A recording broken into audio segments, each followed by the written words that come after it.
Bienvenue et merci à toutes et tous pour votre participation à cette deuxième journée de webinaire professionnel proposée par le Salon du Livre et de la Presse Jeunesse en Seine-Saint-Denis.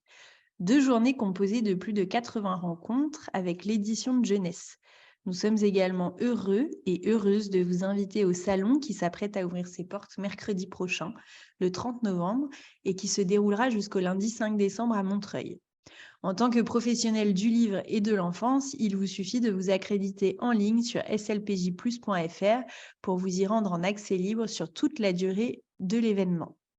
Pour l'heure, nous avons le plaisir de laisser la parole aux éditions Hong Fei pour une rencontre autour de leur anniversaire. Ils ont 15 ans aujourd'hui et nous cédons la parole à Loïc Jacob pour modérer cette rencontre. N'hésitez pas tout au long de celle-ci à faire remonter vos questions dans la rubrique QR en bas de votre écran et il y aura un temps dédié à vos questions en fin de rencontre. Bonjour à tous et bonjour à toutes. Merci de nous rejoindre sur cette rencontre qui va souligner un peu les 15 ans de notre maison d'édition. C'est écrit en bien gros derrière moi, donc vous ne pourrez pas le manquer. Il nous faut d'abord remercier le Salon du Livre de jeunesse et de la presse jeunesse de Seine-Saint-Denis de nous donner cette occasion d'exprimer des points de vue sur le catalogue de la maison Hong Fei, de laisser ces auteurs aussi parler. C'est un peu l'objet de la rencontre du jour. Avec Chun Yang, qui nous accompagne sur la rencontre, nous souhaitions inviter deux illustratrices, et l'une est aussi autrice, à discuter avec nous et puis avec vous autour de livres récemment parus. Pourquoi Catherine Louis et Clémence Pollet en invité?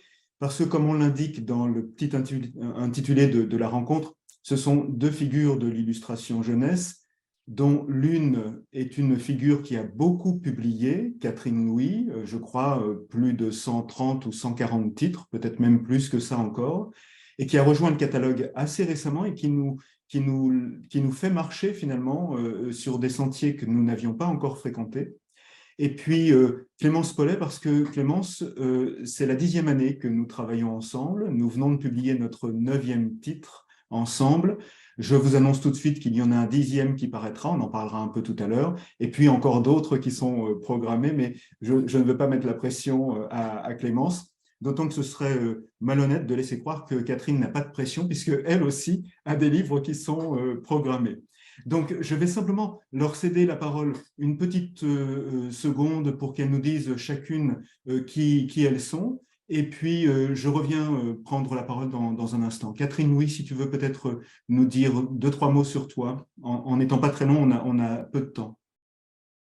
Alors, moi, ça fait 35 ans que je fais des livres. Vous n'étiez pas nés encore. Et je suis en Suisse, là, dans mon atelier. J'ai du plaisir, je me réjouis de venir à Paris. J'ai beaucoup de plaisir à travailler avec Loïc et Chun. Ça fait longtemps que ça ne m'est pas arrivé d'avoir des éditeurs qui sont comme ça, à l'écoute et avec lesquels on peut vraiment communiquer pendant toute la création d'un album. Et je trouve que c'est un grand cadeau. Voilà, si je peux dire quelque chose. Je ne parle pas de moi, je parle de vous. Merci. Et c'est mon plaisir. Clémence? Oui, moi je suis très contente là d'être qu'on soit réunis tous ensemble pour cette discussion. Donc là, moi je suis à Amiens, dans mon atelier chez moi et voilà. Après moi ça fait un peu plus à peu près 15 ans aussi que je suis illustratrice. Mon premier livre il est sorti en 2009, donc ça commence à dater. Et on a fait donc beaucoup de livres ensemble et donc je suis ravie que ça continue et voilà qu'on puisse raconter un peu nos différents, voilà, notre manière de travailler, chacune, à vous qui nous regardez, je crois. Ça, on ne le voit pas. C'est mon micro. Je reprends donc la parole pour vous dire aussi que nous avons avec nous Chun Liang Ye, Shun, qui est le fondateur et l'éditeur de la maison avec moi-même et puis qui occupe la tâche majeure de directeur artistique C'est donc lui qui est à la manœuvre avec les artistes de la maison, auteurs, illustrateurs. Et c'est intéressant tout à l'heure d'avoir son regard aussi sur ce travail qui se fait avec les deux artistes que nous avons invités. Juste avant d'en venir à notre actualité avec Clémence et Catherine, je vais vous montrer tout de même un instant ce que nous avons publié cette année. Vous le savez, la maison d'édition Fay publie peu, elle publie régulièrement une dizaine de titres. Il en manque 2 ou 3 ici parce qu'on va en parler avec Catherine et Clémence. Ce sont les livres que Catherine et Clémence ont publiés. Vous avez donc ici 6, 7, 8 titres qui sont sous vos yeux. Le dernier en date s'appelle Éole Roi. C'est un livre le livre des vents, c'est un livre de Nicolas Joliveau. Il fait suite à Voyage dans mon jardin, qui est un très beau succès pour la maison d'édition. C'est la marge de la maison, puisque Nicolas est un auteur qui ne s'adresse pas spécifiquement à la jeunesse, même si ces livres peuvent être pris en main sans aucune difficulté par des ados et évidemment par tous les adultes qui le souhaitent. Et on le porte toujours vers les enfants, autant qu'on le veut, bien sûr. Vous avez aussi, sur cette année, des noms importants de la maison. Vous retrouvez Zhu Chenyang, par exemple, avec La Bourrasque, grand illustrateur chinois, qui illustre ici un texte de Mo Yan, qui est un prix Nobel de littérature. Donc, c'est une grande fierté pour nous d'avoir ce texte de Mo Yan dans notre catalogue. Le titre est sorti récemment. Il commence déjà à bien fonctionner en librairie. On en est très heureux. On a également, parmi les noms importants de la maison, Le Rocher Bleu de Jimmy Liao. Nous continuons à publier Jimmy Liao et je vous annoncerai un Jimmy Liao pour le tout début d'année prochaine. Nous avons Les choses à se dire de Pei Shen-chi, qui est une autrice taïwanaise, et Amélie Carpentier, qui est une illustratrice française, toute jeune illustratrice, donc très heureux également d'avoir ce jeune talent avec nous. Et puis, Je m'appelle Soudan, qui est un livre chinois qui sensibilise à la cause animale, et en l'occurrence à celle de la disparition d'un certain type de rhinocéros, en individualisant le cas de ces rhinocéros. Et j'ajoute d'un mot que, puisque c'est nos 15 ans, plutôt que de faire une grande fête, on s'est dit qu'on allait rééditer des livres importants de la maison, des débuts de la maison.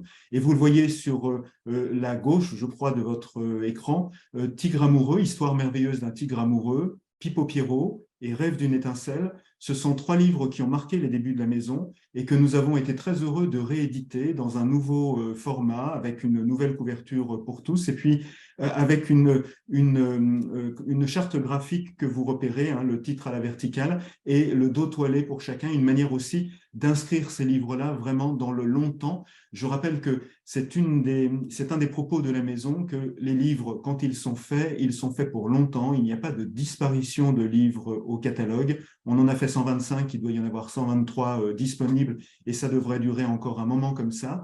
Notre projet à nous, c'est de faire des livres que nous allons faire vivre longtemps. Nous en venons peut-être maintenant à nos invités, et on va commencer avec Clémence, si tu veux bien, Clémence. Il y a...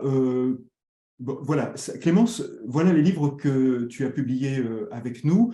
Je ne peux pas m'appesantir sur chacun d'eux, évidemment, mais il y en a quelques-uns qui sont très importants. La Balade de Mulan, qui est un livre essentiel de la maison, Confucius toute une vie, Animal Totem, et les autres qui marchent bien, et La Tente, qui était le petit dernier de l'année passée.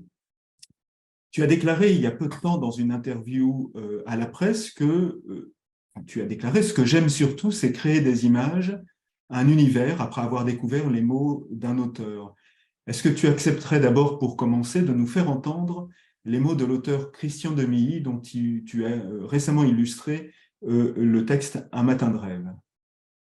Je vais tenter. Je vais tenter de lire au mieux Un matin de rêve, donc écrit par Christian de Milly, texte que j'ai découvert, vous me l'aviez envoyé, je crois, en septembre 2020, il me semble. Donc c'est un certain temps finalement avant sa parution. Un matin de rêve. Hier, c'était le dernier jour d'école. Hier, personne n'a crié à la maison. Les portes n'ont pas claqué.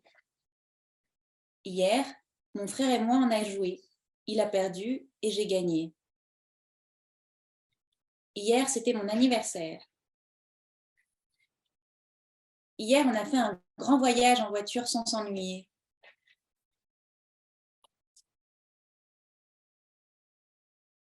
Hier, mes grands-parents m'ont dit que je n'étais pas obligée de terminer mon assiette. Hier, papa m'a dit que ce n'était pas grave si j'allais au lit sans me laver les dents. Hier, maman nous a dit qu'il y avait un chouette film à la télé et qu'on avait le droit de le regarder.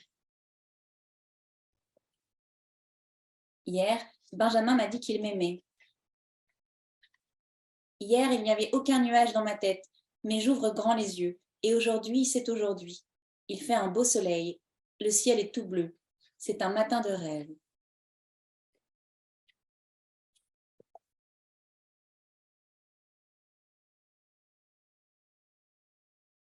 Voilà pour Excusez-moi. voilà, le texte. J'espère que tout le monde l'a bien entendu. Merci Clémence. Peut-être, c'est un texte court, peut-être Sean, tu peux déjà nous dire ce que tu as pensé, toi, de ce texte quand la maison l'a reçu et quand nous avons pensé à Clémence pour l'illustrer. Déjà, quand nous avons reçu ce texte de Christian Demilly, la première réaction on est marqué par sa beauté. La question qui soit court, ce n'est pas venu à mon esprit. Parce que, en fait, c'est pour moi, quand on voit une jolie mésange, je prends l'exemple, on ne se dit pas, mais pourquoi elle n'est pas aussi grande qu'un pigeon? La question ne se pose pas. Donc, on est d'abord séduit par sa beauté, par sa justesse, et par ce qui est dit, mais aussi par ce qui n'est pas dit. Et comme nous connaissons Clémence, elle est d'abord une excellente... oui, j'ai mon micro. Elle est d'abord une excellente lectrice. Et donc, on l'a laissé lire. Quelques temps plus tard, elle est revenue avec des esquisses. Et à partir de là, le travail s'est bien enclenché et jusqu'à la fin. Merci. Alors, Clémence, comment toi tu as reçu ce texte de Christian Demilly? Effectivement, Sean le signale, c'est un texte court, c'est un texte dense. Comment est-ce que comme autrice, comme illustratrice, pardon, tu commences par t'approprier un texte? Du coup, oui, en effet, moi, je n'écris pas de texte parce que j'ai ce plaisir, enfin, peut-être par choix ou on verra bien, mais en effet, j'ai ce plaisir de découvrir les mots des auteurs et après l'envie, le challenge de proposer des images. Donc oui, la lecture, première lecture vraiment enthousiaste parce que, comme Sean le dit, la beauté du texte, texte court, poème peut-être, je ne sais pas, mais une simplicité efficace qui m'a tout de suite parlé. Et il y avait cette phrase que j'ai isolée tout de suite. Hier, Benjamin m'a dit qu'il m'aimait. En fait, énumération de petits bonheurs quotidiens, mais il y a aussi cette découverte de ce sentiment qui est pour moi le plus fort, donc la découverte d'un amour éventuel. Donc là, moi, la romantique que je suis a un peu... à verser une petite larme, quoi. Je trouvais ça vraiment beau de pouvoir travailler sur un texte qui annonçait c'est un premier sentiment. Bon, moi que je vois comme amour, mais bon, un enfant après n'est pas du tout le lecteur que je suis moi, donc qu'importe. En tout cas, moi j'ai vu ça dans une énumération de petites choses jolies du quotidien. Il y avait cette grande chose, mais qui malgré tout peut rester une petite chose. Donc c'était tout de suite cette envie de travailler sur ça, le quotidien et la légèreté et puis le sentiment quand même fort qui nous accompagne au quotidien. Il y avait toutefois, je me suis posé la question, j'ai dû lire le texte une deuxième fois, parce qu'au début, je ne sais pas, vous l'avez entendu le texte, on ne sait pas qui parle en fait, si c'est un petit garçon ou une petite fille. Quand la première fois que j'ai lu, je ne savais pas, j'ai visualisé un petit garçon, mais je ne savais pas trop pourquoi. Après, j'ai vu Benjamin, m'a dit qu'il m'aimait, j'ai fait « Ah mais oui, donc voilà, je me suis quand même posé cette question-là et j'ai relu le texte. Et en effet, donc Christian a bien mis un adjectif qui montrait qu'il s'agissait d'un petit garçon. Donc là aussi, ça m'intéressait de parler de l'amour naissant ou d'une amitié très forte entre deux petits garçons. Oui, donc je continue. Donc voilà, donc ça c'était une première lecture. Je parlais de septembre 2020, donc ça date. parce que finalement, les esquisses que j'ai commencé à faire, et ben, elle date de mars 2000, de février-mars 2022. Donc, il y a eu 2 ans comme ça où j'avais ce texte en tête, mais où j'avais rien produit. Finalement, je pense que pour beaucoup d'illustrateurs, on a des projets, mais on a notre emploi du temps qui ne nous permet pas de nous atteler tout de suite à la réalisation des premières esquisses. Mais c'est pas plus mal parce que finalement, il y a quelque chose d'assez... Enfin là, le personnage, quand j'ai tenté de le représenter, il est arrivé tout de suite. C'est aussi parce que mes personnages enfance, il n'y a pas tant de différence. Les traits sont souvent les mêmes. Moi, c'est plutôt en jouant sur les décors, les techniques que je vais créer des différences entre mes différents projets. Donc là, la silhouette de l'enfant, c'est la silhouette de l'enfant que je propose en fait régulièrement. C'est un peu mon enfant. Totem, je ne sais pas trop comment je pourrais le définir, l'enfant un peu rêvé, parce que j'ai tenté donc de représenter un petit enfant, un garçon d'aujourd'hui, mais malgré tout, dans ses attitudes, dans ses pensées, je me retrouvais plutôt moi enfant, ou alors j'ai beaucoup vu mon conjoint aussi dans ce petit garçon. Enfin, je l'ai imaginé comme ça, quoi, dans ses goûts. Donc, il y a le texte de Christian, et moi, il faut que je crée évidemment, de la substance et un décor. Ce petit garçon-là, on sait plein de choses de son quotidien avec le texte de Christian, mais moi, je dois vraiment apporter une image, oui, évidente. Donc, son caractère, il est défini par rapport à ce que moi, je suis, et donc, comme je disais, peut-être ce que pouvait être mon conjoint quand il était plus jeune, mais après, bon, il faut en faire quand même un enfant d'aujourd'hui. Donc, un enfant relativement posé, calme, le texte quand même le suggère. Il y a cette phrase, la deuxième, il me semble. Hier, donc c'était le dernier jour d'école, c'est la première. La deuxième, hier, personne n'a crié à la maison, les portes n'ont pas claqué. Donc ça, c'est on découvre en fait, on est dans l'appartement, on est chez le petit garçon. Et cette phrase-là, donc elle me posait pas de problème réellement, mais il fallait comment la signifier en image. On est chez lui, on va rencontrer ses parents parce que personne n'a crié à la maison. Je l'imaginais que ça pouvait être, qu'il pensait peut-être plutôt à ses parents qu'à d'autres membres de sa famille. Et donc, au départ, j'ai imaginé dans des croquis que j'ai envoyés tout récemment. Ça, c'est des croquis que mes éditeurs n'ont pas vus, par exemple. C'est vraiment des premières recherches où je voulais montrer un intérieur un peu foisonnant, un peu peut-être vaguement en bordel, comme ça pourrait être chez moi, par exemple. Vie de famille, on n'a pas le temps, pas le temps. Donc, c'était quelque chose que j'avais envie de transcrire pour que le petit garçon et son calme peut-être se détache de ça, mais malgré tout, en faisant cette image-là, je la trouvais finalement trop chargée, quoi. Elle est un contresens par rapport à ce que je voulais moi raconter. Alors, il y a peut-être, il peut y avoir de la complexité et un peu de bordel dans sa vie, ce petit garçon-là, mais finalement, c'est dit dans le texte, parce que hier, personne n'a crié à la maison. C'est dit, en fait, que parfois, c'est compliqué.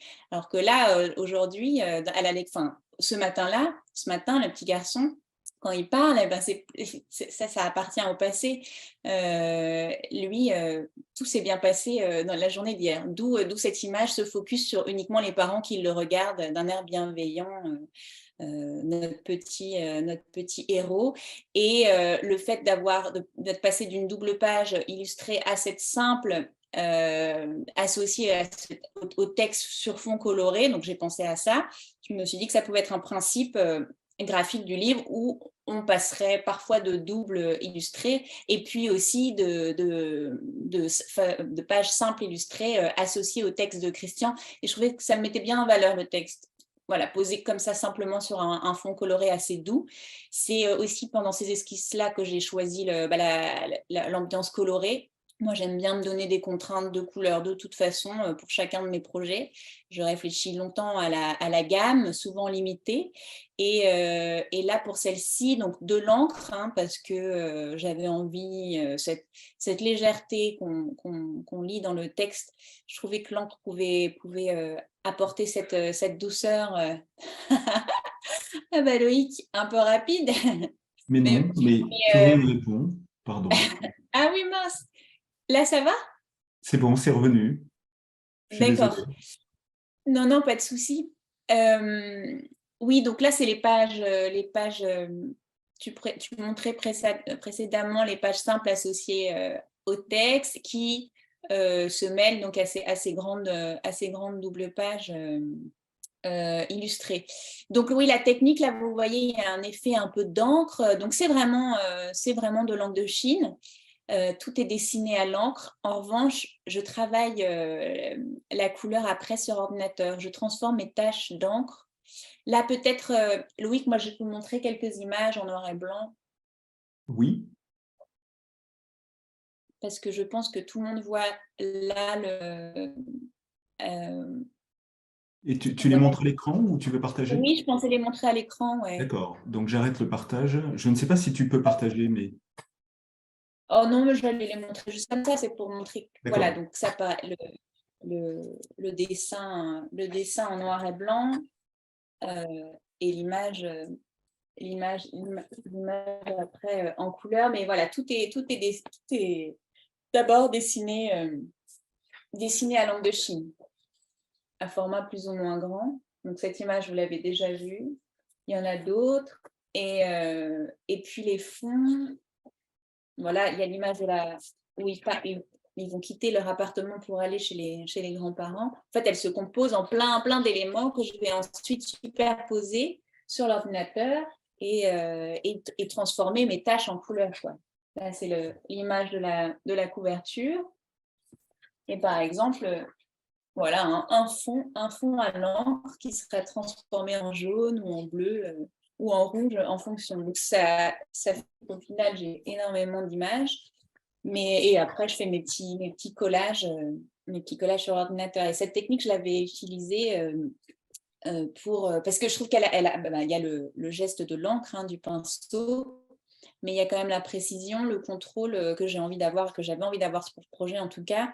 Et donc, c'est une technique que j'avais déjà travaillée dans Confucius toute une vie. Donc, le sujet n'a rien à voir, mais malgré tout, il y a quand même quelque chose sur des deux personnages qui sont des observateurs de la vie. Et il y avait dans Confucius qu'on a replacé dans Un matin de rêve, des pages silencieuses sans texte où le narrateur et le lecteur observent le paysage. Et là, l'image, les images dans Confucius, c'était on accompagne Confucius dans ses voyages.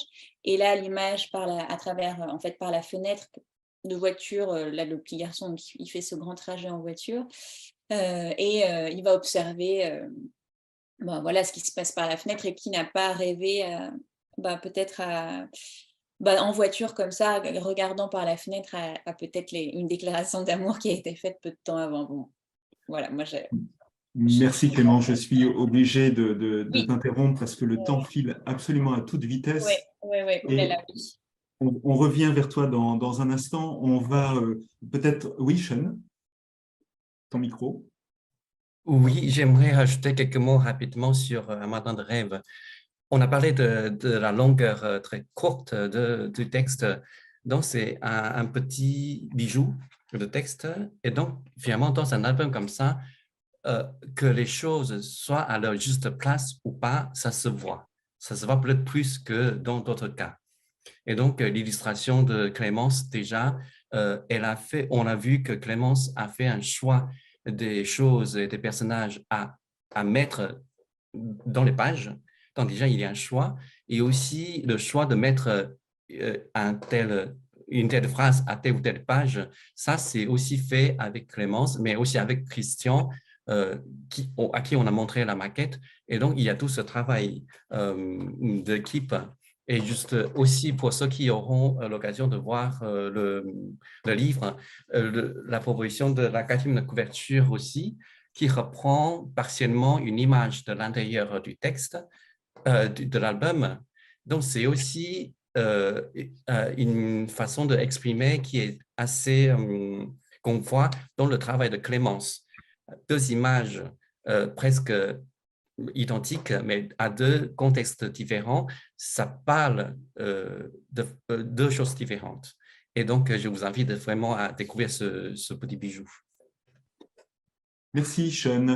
Catherine, nous passons à toi pour découvrir un univers assez différent, puisque après l'univers très coloré de Clémence, nous passons dans un univers essentiellement construit en noir et blanc. Alors, je dois d'abord dire que l'image que nous avons choisie pour souligner l'anniversaire de la maison d'édition, qui a 15 ans, est une image que nous t'avons empruntée, qui est tirée d'un livre que nous avons fait avec toi il y a 2 ans, qui s'appelle « Les mots sont des oiseaux ». Et donc, ce très bel oiseau que vous avez derrière moi, qui signale ici notre anniversaire et qui est représentatif du nom de la maison, hein, Hong Fei, ça veut dire « grand oiseau en vol », est un oiseau qui est signé par Catherine. Catherine, on va tout de suite jeter un coup d'œil. Alors, je suis désolé, le partage d'écran de temps en temps m'échappe un peu. Voilà, ça, c'est « Les mots sont des oiseaux » et ce fameux oiseau qui en est sorti pour nous cette année. Catherine, tu nous as amené à faire quelque chose que nous n'avions jamais fait chez Hong Fei, c'est du livre tout carton pour les tout petits. Et ces livres tout carton, ils se sont finalement inscrits très vite en idée, au moins, dans une petite série qu'on appelle la série Colette et qui comptera 5 tomes. Est-ce que tu peux nous dire un petit peu d'où te vient cette saugrenue histoire d'emmener Hong Fei sur les plates-bandes des bébés? C'est pas par hasard, non? C'est grâce à vous, parce que vous m'avez posé la question à un moment donné de ce que j'étais en train de faire, et je venais d'être grand-maman d'une petite Colette qui avait un petit souci avec un œil qu'elle ne fermait pas jour et nuit. Et j'ai lu beaucoup de choses sur le regard des enfants et aussi sur l'effet noir et blanc des tout-petits. Et je me suis dit, je vais essayer de lui faire des silhouettes. Et j'ai commencé par faire des silhouettes d'animaux pour voir si son œil réagissait mieux à ça qu'à des choses très, très compliquées. Voilà, et c'est comme ça qu'est née cette série grâce à ma petite Colette qui est née un 14 février, il y a bientôt 3 ans. Et donc, la série, c'est très vite, en tous les cas, le premier, quand on a commencé à travailler sur U-Colette, puisque vous avez vu, il y a U-Colette, O-Colette et Colette. Vous imaginez un peu ce qui va venir clôturer la série. La série s'est très vite orientée sur le propos de l'imagier, mais il s'agissait de ne pas être dans l'imagier un peu classique qui désigne quelque chose à regarder et peut-être à découvrir et à apprendre pour un enfant. Comment est-ce que toi, tu as envisagé cette idée d'imagier? Tu en as fait par ailleurs. Comment est-ce que tu as envisagé une nouvelle forme à donner à l'imagier? J'avais envie qu'il y ait en même temps des images très simples, mais quand même une petite histoire, un petit truc auquel on peut se raccrocher et qui vient souvent dans les 3 titres-là, à la fin de l'histoire où Colette apparaît et il y a une espèce de chute dans l'histoire qui est provoquée par sa présence qui arrive dans l'histoire. Et voilà, ça s'est construit comme ça, et puis je crois que les 2 autres vont aussi être dans cet esprit-là. C'est beaucoup de travail pour arriver à ce résultat qui paraît d'une incroyable simplicité. Hein. Ces petits pois qu'on a devant les yeux, enfin, ils sont graphiquement d'une esthétique superbe et d'une simplicité absolument incroyable. Comment tu arrives à ça? Alors, la technique de la linogravure m'amène à faire des choses très simples.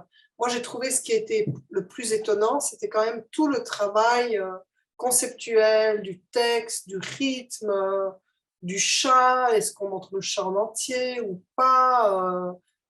J'ai jamais pensé que de faire des livres pour les si petits pouvait être autant de travail. J'ai fait pour le dernier Écolette, j'ai 6 versions différentes. Bon, c'est aussi peut-être mon défaut ou ma manière de faire, c'est que j'ai besoin de faire pour voir. Je ne peux pas imaginer et me dire, ben voilà, ça va donner ça. Donc, puis comme je travaille d'abord au pinceau et sans graver les choses, ou alors sur ma tablette graphique, ça va assez vite et je me rends compte assez vite de ce qui fonctionne ou pas. Et puis, j'ai la chance de vous avoir en face pour pouvoir aussi avancer plus vite avec votre regard critique et constructif. Est-ce Voilà. qu'on fait parler le directeur artistique sur, sur la sollicitation à laquelle tu l'as soumis? Chaque artiste travaille de façon différente. Et pour nous, le métier d'éditeur, ça apporte beaucoup de richesse. Avec Catherine, il y a beaucoup de spontanéité.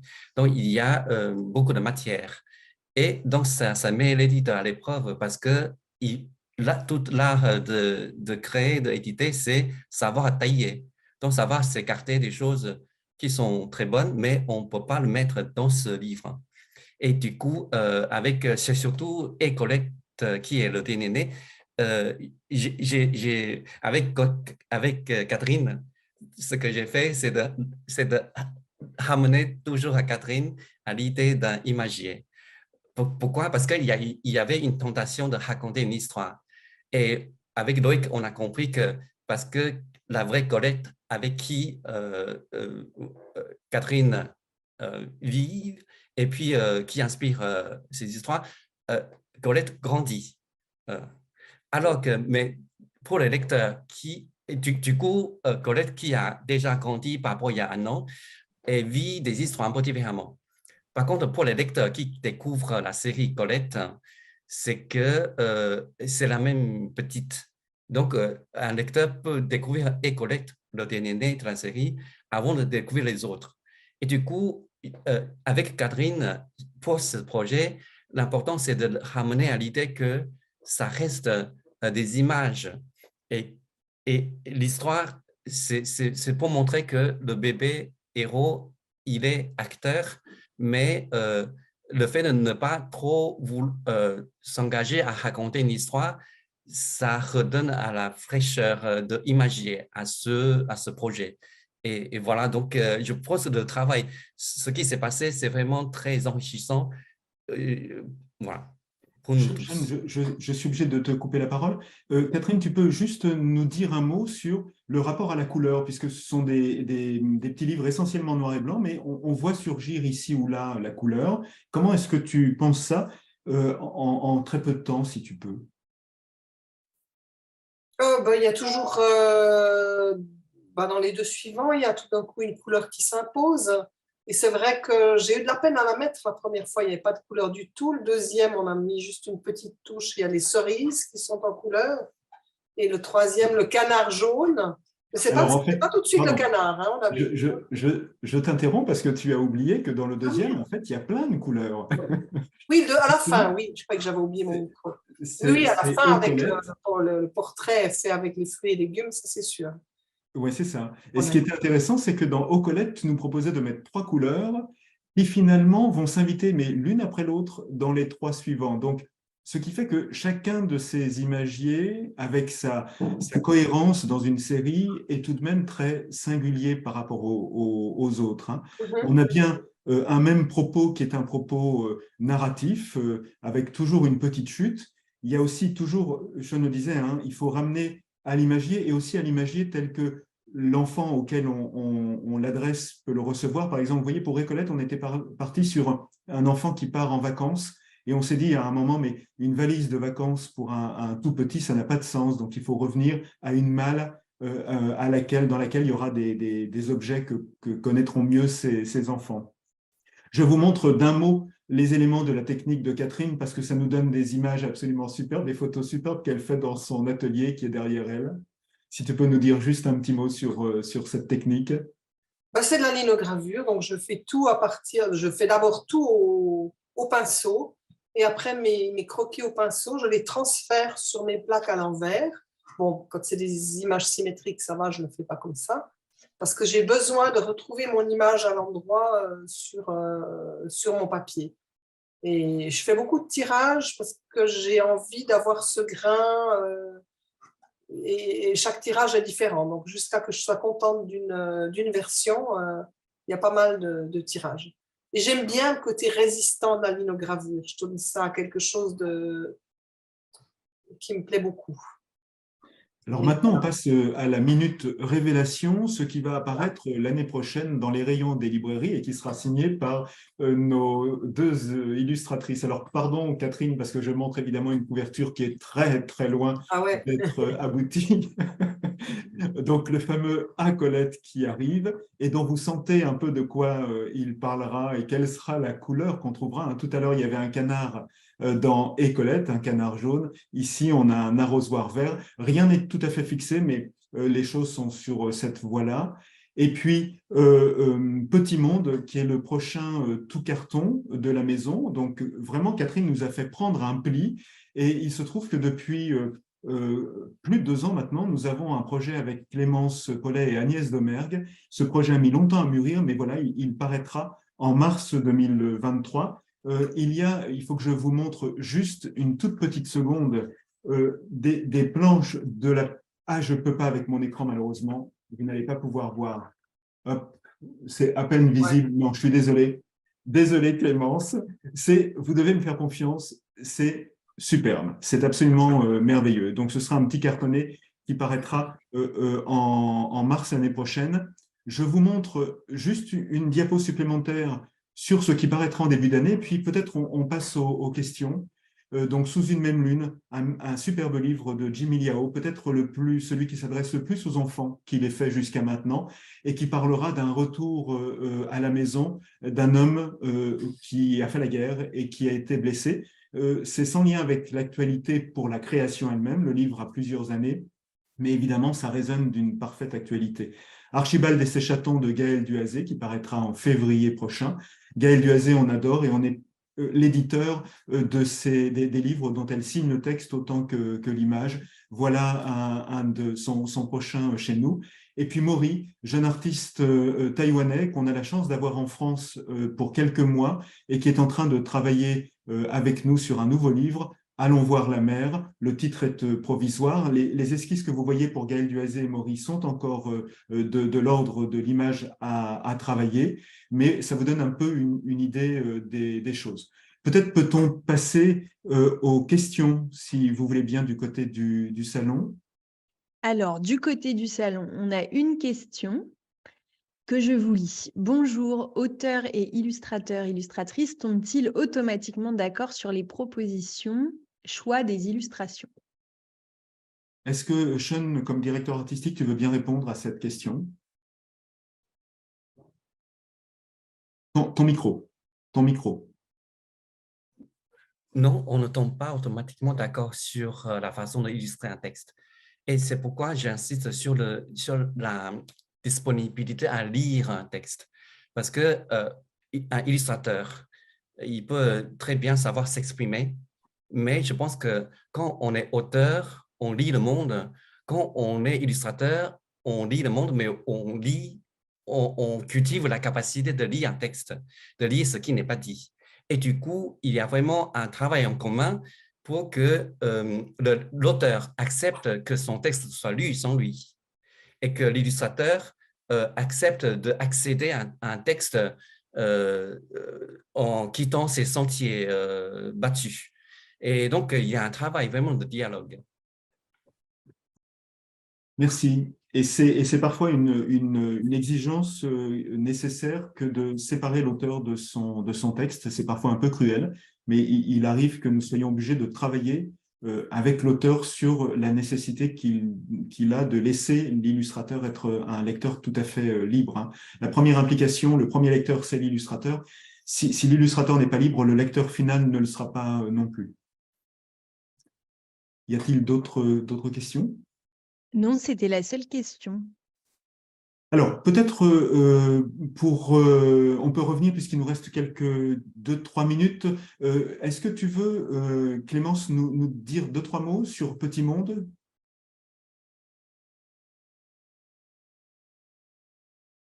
Clémence? Oui, je suis là. Parce qu'il a une particularité, ce carton, que je n'ai pas signalé. Oui, alors déjà, c'est... oui, tu veux que je parle du concept du livre? Un tout petit peu, si tu veux, oui. D'accord, donc c'est un livre, c'est notre deuxième livre avec Agnès Domergue. On a réalisé Animal Totem toutes les deux, qui est à moi un de mes livres chouchou. Donc là, on a travaillé, c'est exactement ce que disait Catherine. En fait, c'est fou. Donc il y a le résultat, livre tout carton, quelques pages seulement. Mais en fait, là, on a vraiment échangé pendant 2 ans pour établir le concept. On va retrouver donc Petit Monde, c'est Petit poème des 5 sens. On va retrouver les différentes parties du corps liées au sens, en faisant appel aux parties du corps des différents animaux. Et en fait, les formes des parties du corps vont se révéler, se transformer dans un second temps, en fait. Donc là, vous avez l'exemple du nez du chat. Un nez pour respirer le parfum des fleurs. On tourne la page et voilà, il y a une découpe. La découpe, là, vous voyez un peu, on la sent, il y a une petite Un petit effet ombre. d'ombre. Voilà, un petit effet d'ombre. Donc, en fait, le nez est découpé, on tourne la page et on arrive sur une double de fleurs ou la forme du nez, donc c'est transformé en fleurs. Donc, c'est le principe du livre, tout simple, mais malgré tout, il y a eu donc des heures et des jours et des semaines de recherche pour trouver les bonnes formes, les bonnes parties du corps. Et c'est vraiment un bonheur de travailler sur ces livres. C'est un petit carton tout simple dont la découpe n'est pas de l'ordre de la performance. C'est simplement une découpe qui permet qu'une image nouvelle se révèle quand on tourne la page. Il y a celle qu'on attend parce qu'on tourne la page et puis il y a celle qui surprend. Et ce tout carton, il inaugure une petite série. Agnès Domergue nous a donné l'idée d'un 4e de couverture, c'est Petit poème des sens pour bébé, puisque ici nous allons parler des sens, et puis ça se terminera sur une très belle page. Tous ces sens servent finalement à aimer le monde ou à aimer dans le monde. Et donc, avec Agnès et Clémence, nous sommes déjà partis sur la piste d'autres petits poèmes pour bébé, mais là, on a quelques mois devant nous avant de pouvoir vous présenter autre chose. Et Catherine, peut-être pour terminer, il y a juste une question à laquelle je répondrai après, mais si tu peux en 1 minute 10 nous dire quelque chose de « Ah, Colette, qu'est-ce que tu trouves là dans ce petit livre? Qu'est-ce que tu nous fais découvrir ?» Je ne sais pas si j'arrive à montrer, parce que quand Clémence a montré des choses… Ah oui, c'est parfait. La maquette en noir et blanc que j'ai faite à l'encre de Chine. Oui. C'était un premier jet que j'ai présenté l'autre jour, que je vous ai envoyé, qui était grand, ça veut dire qu'il était au bon format. Et on a eu une discussion. Puis des fois, j'adore faire des toutes petites maquettes. Alors, vous voyez que là, la petite maquette que je vais vous amener à Montreuil, elle fait 4 cm sur 4 cm. Donc, elle est toute petite. Je l'ai collée dans un cahier pour ne pas la perdre. Mais ce sera pour pouvoir discuter sur le salon de la suite de cette histoire de Colette qui sera dans son jardin. Et là, le principe du livre, j'avais plus envie du A de l'émerveillement. Donc, c'est Colette qui va s'approcher des choses. Alors, elle pourrait dire « Oh non, c'est déjà fait. Oh. » Donc, elle va dire « Ah !» C'est vraiment là le A de la surprise. Et pour le I, c'est plus le I de « Oh, elle est en train de faire une bêtise !» Mais à la fin, la bêtise va faire rire. Comme je trouve que le I, j'ai beaucoup travaillé dans les rencontres avec les enfants. Je leur ai posé des questions et c'était évident que le I, c'est le danger et le rire. Merci beaucoup, Catherine, de ta concision. Il y a une question, comment choisissez-vous vos auteurs et illustrateurs? Ça me permet de rappeler qu'une maison d'édition comme la nôtre, c'est surtout une ligne éditoriale, c'est une cohérence, c'est des manières de faire résonner entre eux les titres. Et donc, la manière dont nous choisissons, c'est évidemment d'abord du talent littéraire, c'est-à-dire justement cette capacité à laisser le monde nous fréquenter, nous transformer et à fréquenter le monde avec non pas curiosité, mais appétit, si j'ose dire. Et c'est très subtil, hein, une ligne comme celle-ci, mais nous la résumons sous l'expression expérience de l'altérité. pas l'altérité, pas l'autre en tant qu'il est différent et qui nous intéresse et qu'on désire le connaître, mais plutôt l'autre qu'on rencontre, avec qui on parle et ça change quelque chose chez nous et nous changeons quelque chose chez lui. Voilà comment nous choisissons, je ne sais pas si la réponse est très techniquement recevable, mais comment nous choisissons nos auteurs et illustrateurs. Il me reste vraiment à vous remercier d'abord Catherine, Clémence et Sean pour votre participation. Désolé d'avoir été très concis. Merci au salon. Et puis merci à vous toutes et vous tous qui nous écoutez et nous restons à votre disposition, en particulier au salon sur le stand K11 pour vous accueillir, répondre à d'autres questions si vous en avez. Merci beaucoup.